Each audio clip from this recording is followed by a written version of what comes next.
jong, in plaats daarvan. Mandala's, Zwitserse meren, mysteries van de ziel. Bij de avond kon ik over nergens anders meer denken als vrouwen. Oversexed. Don't you have that in Dutch? Yeah, oversexed. Oh, it's oversexed? Sexed up, they don't have that. Oh, okay. Om in dezelfde kamer met hen te zitten. Dutch don't have a Ik moest naar de bibliotheek en over juwelen te lezen. De lente brengt dit uit in mij. Een rafelige haan die in de regen kraait. De aarde die ruikt naar het natte haar dat een vrouw uitborstelt. Ik denk aan Japanse schilders. Don't fail at the last minute, you're almost at the end of the poem. Die schilderijen, die schilderen op zachte lichamen. Kom zo ver als de voeten, hopen te vallen. Nee. Eindelijk slapen. Good poem, inderdaad. Oh, good poem, yeah. Huh. Shall we start? I guess we can start. You guys are still looking. Okay, go ahead. We'll wait. Don't start. No. Fort nach den Fluren des Ganges, dort weiß ich den schönsten Ort. Dort liegt ein rotblühender Garten, im stillen Mondenschein. Die Lotusblumen erwarten ihr trautes Schwesterlein. Die Veilchen, Kirschen und Kosen und schauen nach den Sternen empor. Heimlich erzählen die Rosen sich duftende Märchen ins Ohr. Es hüpfen herbei und lauschen die frommen, klugen Gazellen und in der Ferne rauschen des heiligen Stromes Wellen. Dort wollen wir niedersinken unter dem Palmenbaum und Ruhe und Liebe trinken und träumen seligen Traum. Is that Goethe? This is a. It sounds like German. Is it Dutch? It's German, yeah. Oh, okay. This is part of a. You know the Max Havelaar? You heard of that? This is part of the book, the Max Havelaar. Oh. He reads this poem. It's a very slick, Slushy poem. Movie came out in the States. Yeah. Yeah, No, so it has. Yeah, they every- played it here this winter. Oh, They you played see it it twice every- here. Yeah. You seen it, right? Yeah, that's everything.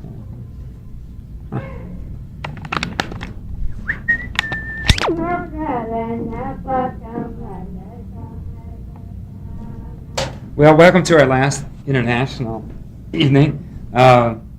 It's interesting. I know Marilyn and I were talking about how poetry, or just other languages, sound poetic. And this friend last night of hers was reading poems in English and Spanish. And you read the Spanish and it would sound fantastic. You read the English and it sounded kind of sentimental. It was very strange. It sounded better in the other language. But we were also talking about how, and I'm curious whether you guys have had this reaction, where you're in another country and you feel you're in a much more poetic position. It's almost like everything's poetry, particularly if you don't know the language very well. When I was in Germany, I had a real small vocabulary, but boy, I would make it do everything I possibly could. And then we were talking about foreign students being here, and it's true, it turns them into poets in a sense, to be in another country. Because you see everything in a kind of simplified way. And again, I think one word has to make do for a whole bunch of different meanings. I wanted to read a few of the Eskimo translations. I can't read them in Eskimo, but I'm real fond of them. And again, it's that whole oral tradition. I have a number of books here if you want to take a peek. This is from Belly of the Shark, and you can find this one around. And it's real. I think one thing about all this old oral stuff that I really like is it's real nitty-gritty. They talk about the real things in life. Like this one's about hunger and food. It says, "Hunger, you stranger, who only see us happy and free of care." And that's the typical view of Eskimos, happy one. "If you knew the horrors we often have to live through, you would understand our love of eating and singing and dancing. There is not one among us who hasn't lived through a winter of bad hunting, when many people starved to death. We are never surprised to hear that someone has died of starvation. We are used to it. And they are not to blame. Sickness comes, or bad weather ruins hunting, as when a blizzard of snow hides the breathing holes. I once saw a wise old man hang himself because he was starving to death and preferred to die in his own way. But before he died, he filled his mouth with seal bones, for that way he was sure to get plenty of meat in the land of the dead. Once during the winter famine, a woman gave birth to a child, while people lay round about her dying of hunger. What could the baby want with life here on earth? And how could it live when its mother herself was dried up with starvation? So she strangled it and let it freeze, and later on ate it to keep alive. Then a seal was caught, and the famine was over, so the mother survived. But from that time on she was paralyzed, because she had eaten part of herself. This is what can happen to people. We have gone through it ourselves, and know what one may come to, so we do not judge them. And how would anyone who has eaten his fill and is well be able to understand the madness of hunger? We only know that we all want so much to live. It just occurred to me, maybe it's also, I don't know, something about the Arctic. Just everything is real simple. Like they have, I know Eskimos have 47 words for snow, for every condition of snow. And sometimes you see all the subtleties. But here's another song. When I ran over the white fields, I met the great muskox, black, its hair shining for the first time, grazing on flowers. Far from the hill where I stood, I was stupid to think they were small and thin. They grew up out of the earth. When I got closer, huge black giants far from our houses, in the fields of happy summer hunting, I thought of shooting them. So lots of things about food. Food and death seem to be there, and the weather, that's another thing. This is called Who Comes? Who comes? Is it the house of death approaching? Away, or I will harness you to my team. The dead hunter speaks through the voice of a shaman. To be beyond you now, to feel joy burning inside me when the sun burns through the terrible sky, to feel joy in the new sun, aye, in the sky's curved belly. But restless more likely, restless. Those flies swarm around me, dropping eggs in the rotting collarbone, into my eyes, their cold mouths moving. I choke on such horrors. And remembering the last fear, I remember a dark rim of ocean. Remembering the last fear, the broken boat drifting, drawing me into that darkness, aye.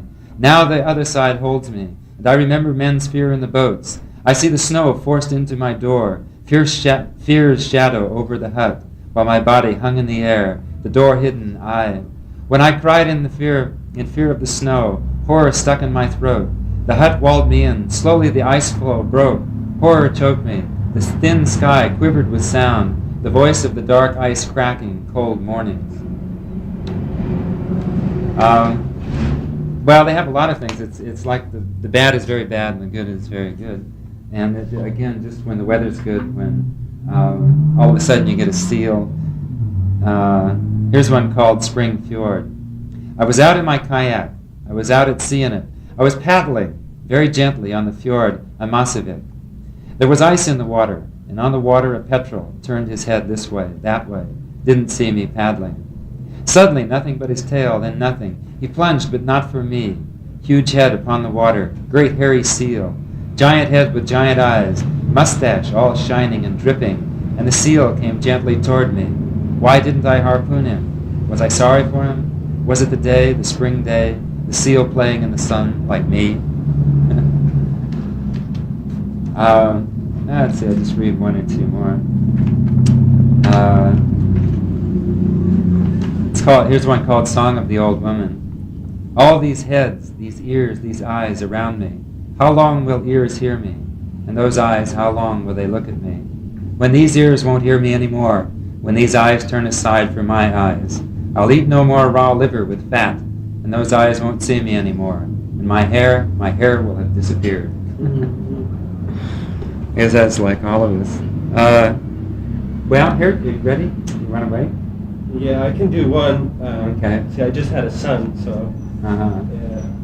This is Herr Hendricks, by the way. He's from Holland. Those of you I read a poem that I just experienced today, or yesterday, I don't know. It's a poem from the 19th century Dutch romantic poetry. Toen ons kindje glimlachte. Toen hij glimlacht heeft, het eerste van zijn leven, kwam hij uit verre, stille landen zweven. Daar had hij geen gehoor en geen gezicht en leefde alleenlijk bij inwendig licht. Daar is het eenzaam en geen enkel ding wordt er verwacht of laat herinnering. Alles is daar zeer ernstig en de nacht heeft er geen weemoed en ook niet staat lach. Met al de strengheid in zich van die sferen kwam hij het luide, lichte leven leren. De klanken en de grote mensgezichten, de schitteringen en de lampenlichten. Het was alles hem oneigen en onteven, want niets verbond hem met dit nieuwe leven, tot hij zijn moeder en zijn vader zag. Opmerkzaam op het wonder van hun lach. Dat vreemde teken dat hij niet verstond, dat wonderlijk bewegen van hun mond, dat zijn van liefde met een zacht verdriet, door het weten van verleden en verschiet. Dat zocht hij stil te ontvangen met begrip, zo ernstig als de stuurman van een schip, die zoekt op onbekende zee zijn koers en ziet een lichtsignaal door het nevelvloers.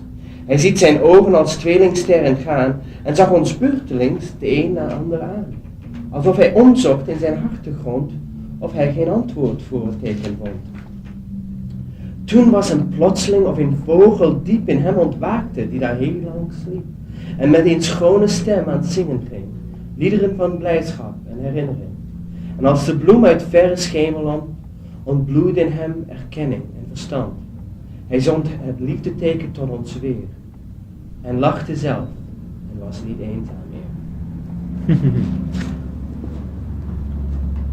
Do you want to read English? They're brothers, by the way. Hans is just fresh from Mexico and South America. So. His first smile. It was his first smile. He had flown from a faraway and soundless zone. He had there neither hearing nor sight, and only lived by an inner light. Solitude is there, not a single thing is expected or leaves remembering. Nothing is there but earnestness. The night is without sadness and laughterness.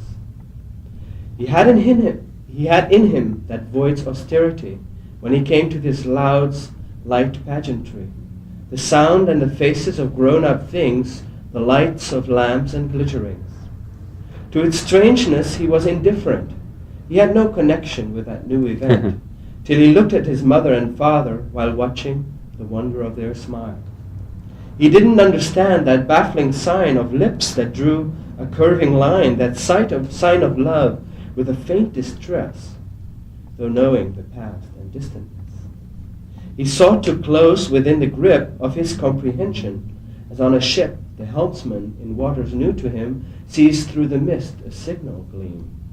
He let his wandering star eyes go from me to his mother, to and fro, as if from his inmost heart he would bring an answer to that signaling.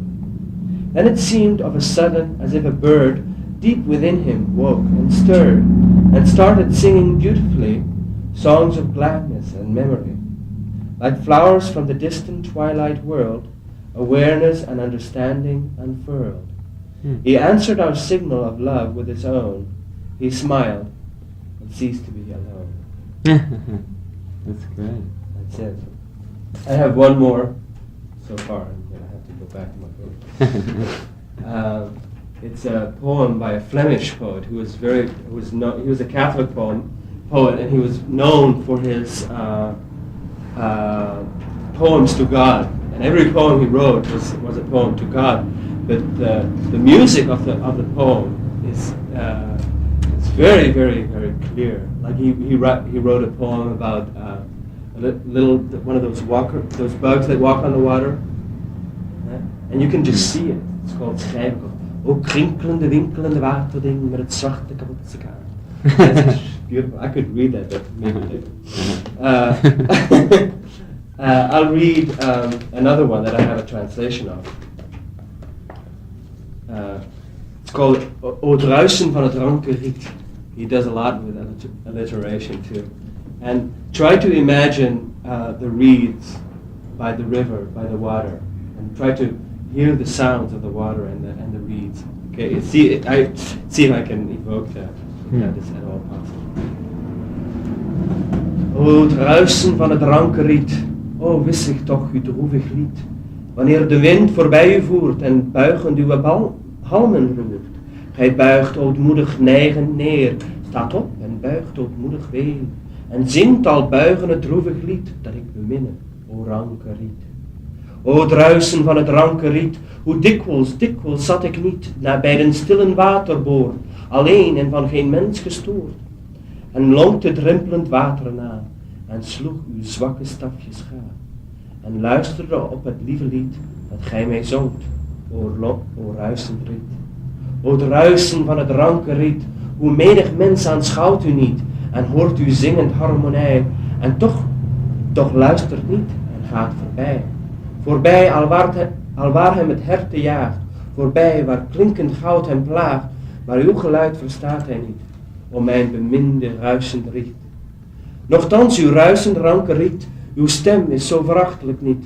God schiep ten stroom, God schiep uw stam, God zeide, waait, en het windje kwam. En het windje woei en het wabberde om, uw stam die op en neder klom. God luisterde en uw droevig lied behaagde God, o ruisend riet. O nee toch, rankend ruisend riet, mijn ziel misacht uw talen niet. Mijn ziel die van denzelfden God het gevoel ontving op zijn gebod. Het gevoel dat uw geruis verstaat wanneer gij op en neder gaat. O nee, toch, ranke riet, mijn ziel misacht uw talen niet. O het ruisen van het ranke riet, weergalmen in mijn droevig lied, en klagen komen voor uw voet, gij die ons beiden leven doet. O gij diezelfde kranke taal bemint van een rieten staal, verwerp toch ook mijn klachten niet, ik arme, kranke, klagend riet.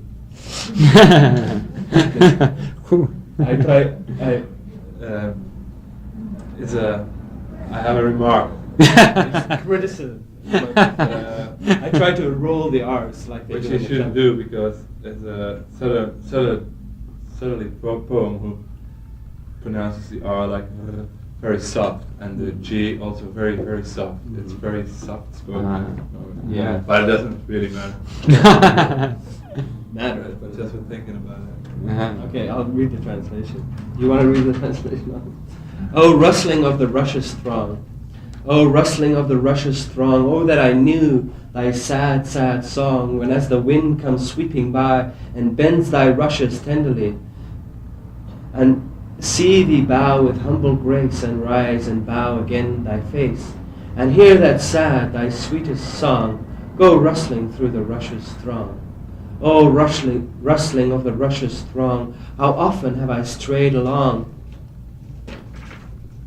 thy watery brim, and lone and still sat by the water's quiet rill, and gazed upon the dimpling glass, and watched the rippling billows pass, and listened to that dear sweet song you sang to me, O rustling's throng. O rustling of the rushes throng, how many a man that hears thy song, and passing sees thy waving reed, goes coldly by and takes no heed, goes to where his passion drives, or wealth him lures in golden guise, but does not understand thy song, O my dear rushes, rustling throng. But gentle reed, he does thee wrong that thus despises thy sweet song. God made the stream, God made thy stem, God made the wind blow over them. He blew and danced in playful whim around the stem that bowed to him. God listened and he heard no wrong, O rustling reed, in thy sad song. No, gentle reed, my soul does long for thy sad, undespised song. For that same God who gave thee voice gave me the feeling to rejoice in thy sweet murmurs melodies that wander with a waving breeze. No, gentle reed, I did thee wrong, if e'er my soul despised thy song. The chant from out thy rustling throng re-echoes in my own sad song, and sadly rise unto thy throne, who madest us both to live thine own. O thou, who ever canst rejoice in a poor rush's feeble voice, do not reject the sad complaint of me, a feeble reed and faint. This is a good translation. It's a good translation, but it doesn't get the rustling, the as much as you can. In the Dutch, you can really hear the wind bending the reeds, and if you read it right. What era is he from? I mean, is it like turn of the century? Or? He's 18th. Well, 18th century? Let me check. Okay. 1830 to 1899. That's 19th. Yeah, because I don't He know was anything a- about the history of Dutch Yeah. poetry. Yeah, but. He was a priest, I think, Uh-huh. and Would he be considered important in the history of Dutch poetry? Yeah. yeah, he's very. He would be. See, I'm Okay. reading important poets Uh-huh. in Dutch poetry. I'll read you the. I don't have a translation for the little writer. He writes on the water, Yeah. and so the poet asks him, "What are you doing? What are you doing there? I see all these things in the water. What are you doing? What are you doing?" And you want to read it, Hans? Ik zoek het weer. Lees jij het maar. Okay? He knows better. Good. It's too long. So, well, I'll try. I don't have any. We don't have anybody else do one first. And we can. Uh-huh. You want to practice? No, you don't get to practice. I didn't get to practice. Op krinkelend, winkelend waterding met zwarte, kapotse kanaan. Wat zie ik toch, geer uw kop geflink, al schrijven op het water gegaan. Gij leeft en gij roert en gij loopt zo snel, al zie ik u nog arm, nog been. Gij went en gij weet uw weg zo wel, al zie ik uw ogen geen een. Wat waard of wat zijt of wat zult gij zijn, verklaart het en zegt het mij toe. Wat zijt gij toch blinkende kopgefijn, dat nimmer van schrijven zijt moe. Gij loopt over het spegelend water klaar, en het water niet meer en verroert, dat of het een gladdig windje waart, dat stille over het water gevoerd. O schrijverkes, zegt mij dan, met 20 zijt gij en meer.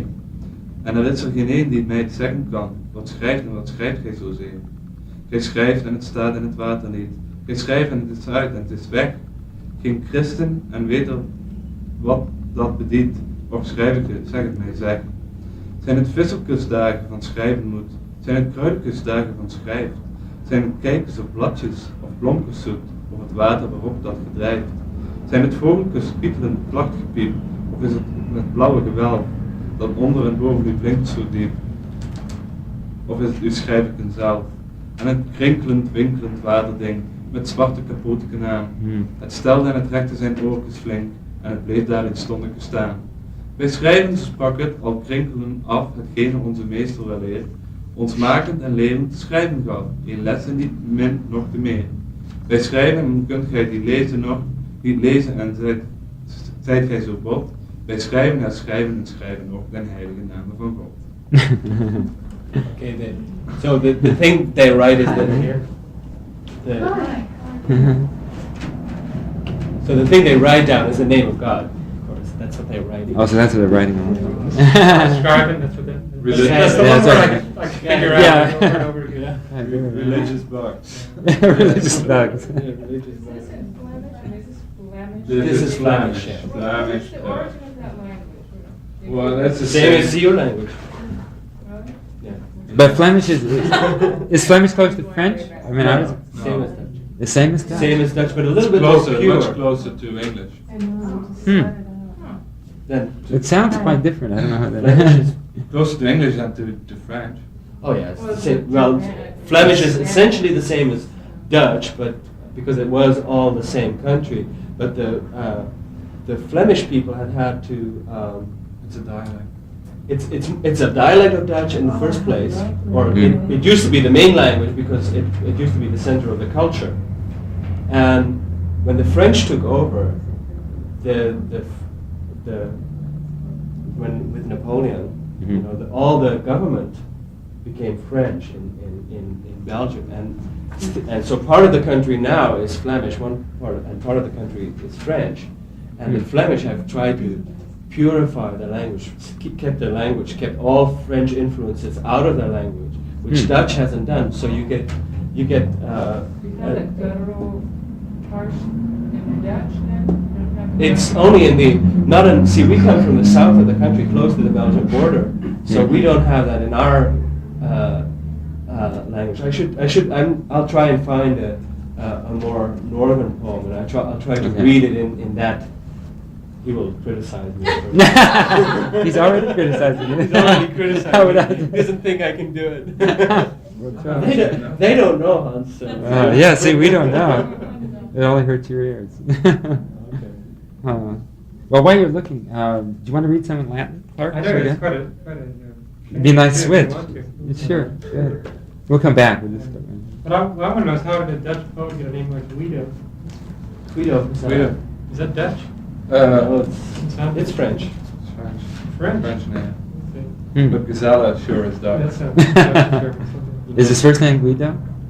That sounds Italian. That sounds like. Yeah. Yeah. Okay. Hmm. But I know a lot of guys all know who are called Guido. Really? Huh.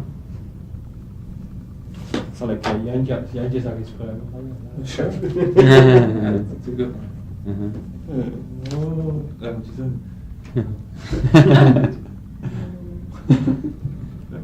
Yeah, okay, I was going to read 4 poems from the first book of Horace's Odes, in Latin and English. They're not called odes in Latin, it's just called songs. And the first one is the first poem of Horace that I ever tried to translate, and tried to update it a little so that in my translation there's some a number of brand names and contemporary slang that aren't in the original. I should say that the running through the poem there's images of storms and shipwreck, and it was a custom among the Romans, if you were shipwrecked and you survived, to hang up your clothes that you were wearing at the time on the wall, along with some kind of tablet or picture of what happened. And this was a sort of tribute to the God who had saved you, or at least had not allowed you to be saved. And this is a poem to it's one of those typical Horace poems. It's to a beautiful but rather lightweight and faithless woman. And the image of shipwreck is really a kind of metaphor. It's a sort of emotional shipwreck, and the idea of being saved from this, and being lucky to get out of it alive. Well, anyway, this is the Latin. Quis multa gracilis tipuer in ras, usus liquidis urgit odoribus, grato pura sulatro. Qui flavum relegas comum, simplex munditiis, u potienes fidem, potatosque Deos flavet et aspera, nigris aequora ventis, emerabatur insulaens. Qui note fluitur credibus aurea, qui semper vacuum, semper amabidum sperat, nescius aurae fallacis, miseri quibus intemptata mites, me tabula sacer votiva paries indica suspendissa potenti, vestimenta maris Deo.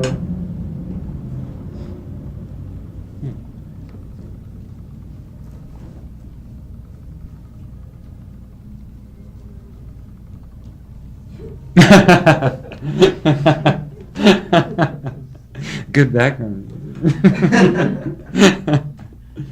Which slender boy stinking of Jovan musk oil and vitalis tries his moves in your spooky bedroom? For whom do you wear your hair so simply and so blonde? Good God, how often will he blubber his bad luck, rough seas and black winds? The dumb bastard thinks you golden, forever lovely and forever there. What does he know of changeable squalls? Oh, miserable the innocent for whom you shine. Well, don't my own wet clothes and survivor's tablet hang as promised on the powerful sea god's sacred wall?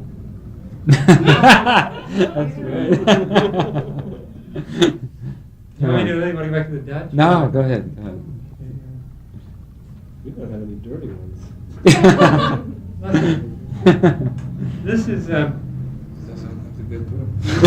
We have dirty ones. This is a very, I suppose, a famous one. It's a celebration on the death of Cleopatra. And the Romans were hated and feared Cleopatra and everything she stood for, and felt that there was a genuine chance of Cleopatra and the Egyptians, who were, the ruling class, were really Macedonian, taking over the Roman Empire. And so the poem starts out with a great sense of relief. And like many of these poems, it subtly changes as you go through it. So by the time you come to the end, the mood has so changed that it's almost the reverse of what you started with, and you suddenly realize that. And it's fascinating how you get there, although it probably doesn't come through as subtly in the English. The Caesar here is not Julius Caesar, but Augustus Caesar. Nunc est bibendum, nunc pede libero, usanda telus, nunc saliaribus sonara pulveror deorum. Tempus erat dabidus sodales, ante hac me fas de probera cacubum, celis avitis dum Capitolio regina dementis ruinas, unus et imperio parabit, contaminato cum grege turpium, morbo virorum, quid libet impotens sperara fortunaque dulci ebria. Sed minuit furorem vix unus hospes navus ad ignibus, et temque lymphaticam marioticum. Redeget in veros timores, Caesar ab Italia valantem, remis ad Durges, accipiter velit, malis calumbas, aut leporum quitus, venator in campis nivalis, aemaniae, daredor catenis fatala monstrum. Quae generosius perira quariens, nec muliebritur expavit insum nec latentis, classa quita reparat horas. Ausa et iacentum viscera regiam, voltu sereno, fortis et asperas, tractara serpentes ut atrum corpora formiberet venenum, deliberata morta ferocior, saevus liburis, scilicated with dames, privata deducis superbo, non humilis mulier triumpho.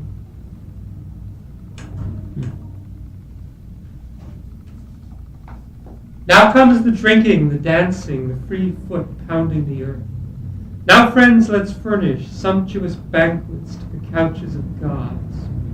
Before, it would have been unthinkable. Choice cabaret from the moldy cellars, and all Rome threatened by a crazed queen's Egyptian sopranos soused on their last great chance. One ship only saved from the flames scarcely eased her fit, and Caesar, oars beating from Italy, after the flying queen, hawk after soft dove, hunter tracking the poor hare in frozen Thessaly, forced to her mad and desperate mind the grim truth. He brought chains for fate's monster. She sought death nobly, neither woman-like fled the sword, nor with her swift fleet made for hidden shores. Serenely she dared visit the ruined palace, bravely fondling the rough snakes, her flesh drinking the black venom, she fixed on a bold end, scorning the savage ships and Caesar's proud unqueenly triumph. No mean woman, she. They say that's a dead language. Yeah. Which one, the English or the the Latin? Yeah, no, the Latin's beautiful. I've never heard. This is another, I don't know what the better known was. It starts out as a winter poem, and the mountain mentioned, Soracte, is a mountain covered with snow. It's a little bit like looking out on a clear day. You can see Lhasa or Shasta covered with snow. And like a lot of these poems, again, it shifts. So by the end of the poem, you come out at someplace very different from this sort of cold and frozen beginning.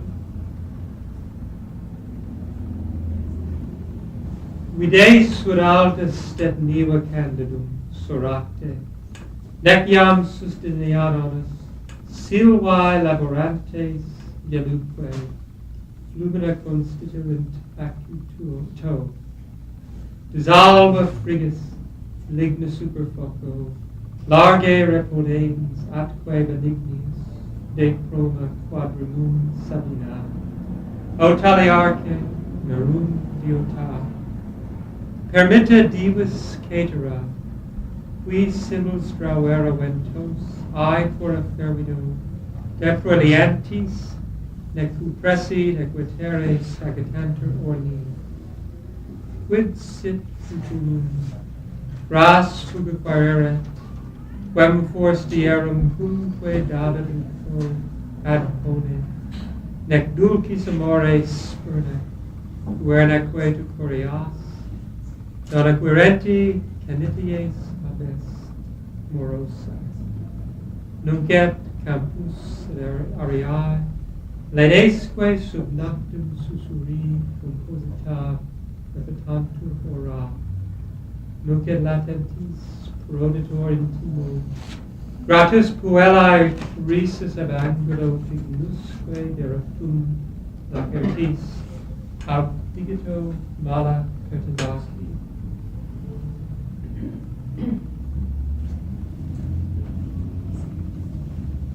See how bright Soractus shines, piled with fresh snow. How the trees strain with their load, and the rivers freeze in the sharp air. Dissolve the cold, Thaliarchus. Logs on the hearth, wine in the two-eared jug, and plenty of both. All else to the gods, laying low the screaming winds and tumbling seas. They still the shaking cypresses and ancient ash. But tomorrow brings leave off seeking, and take as gain what chance provides. And don't neglect sweet love, boy, or the dance, while grim old age holds off. Even now in fields and plazas, soft whispers at night, to the appointed hour. Even now the girl lurking in the dark corner, her quick laugh, the token snatched from her arm, or teasing finger.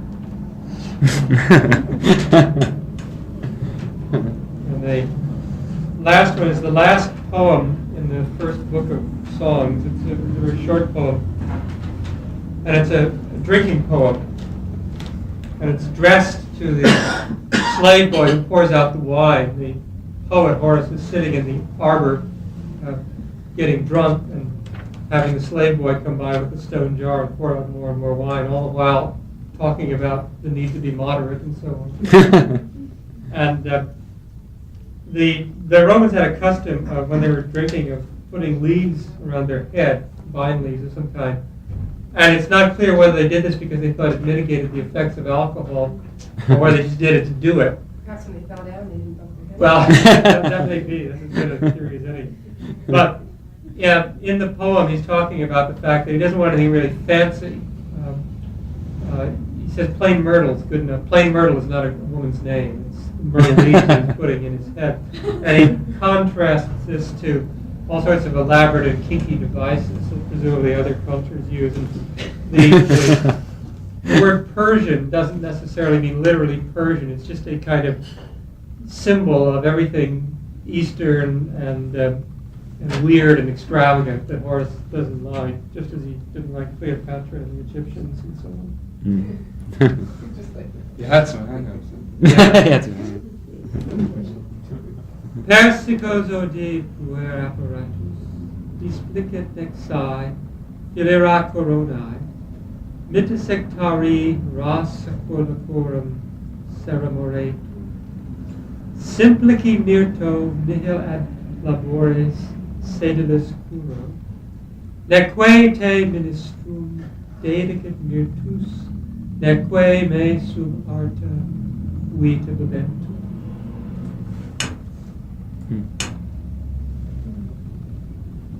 I hate, my boy, all that Persian stuff.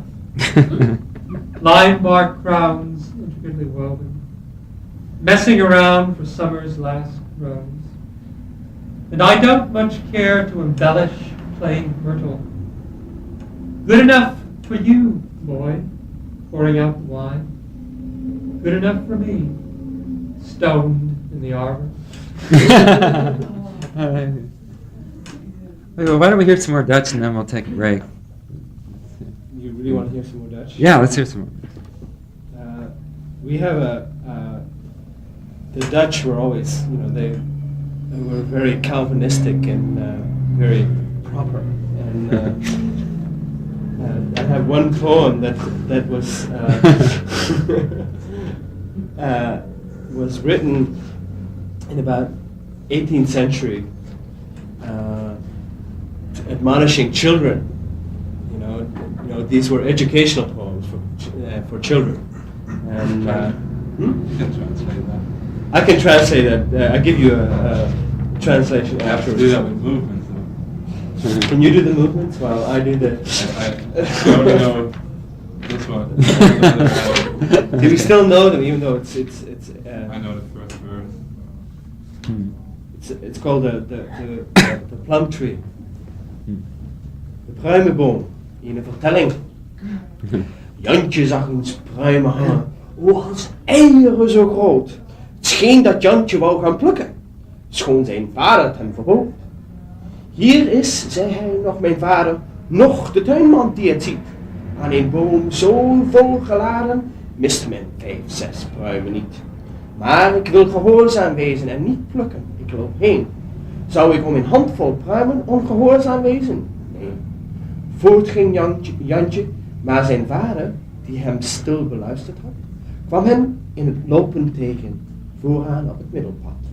Kom mijn Jantje, zei de vader, kom mijn kleine hartedief, nu zal ik uw pruimen plukken, en nu heeft vader Jantje lief. Daarop ging papa aan het schudden, en Jantje raapte schielijk op. Jantje kreeg zijn hoed vol pruimen, en liep heen op een galop. So, little Johnny, very moral. So Johnny saw a plum tree full, just loaded with plum trees, and he wanted to pick some, right? But his father had forbidden it to him, and he said, "Well, my father isn't here, the gardener isn't here. I can pick some." But I don't want to be, I don't want to disobey my father, and why should I be against the rules just for a few plums? So he walks off, and his father had heard him, and the father comes out and shakes the tree. He's so happy that his son passed by the tree and didn't steal the plums, that he shakes the tree for him, and he gets a whole hat full of plums. This kind of shit we were educated. Well, things have changed since the days of Horace. Yeah. This was. Stole a pair. Yeah. But it was really, if you would do that, you would say, Jantje zag eens pruimen, was eieren zo groot. You really had to show that these were very big plums. Big like eggs. Big like Yeah, really. Sounds like Georgia. There was one that I wanted to read in Dutch, but I only found it in English so far. The Gardener and the Deaf. Maybe I can read that just in English then, since I read one just in Dutch. Was that?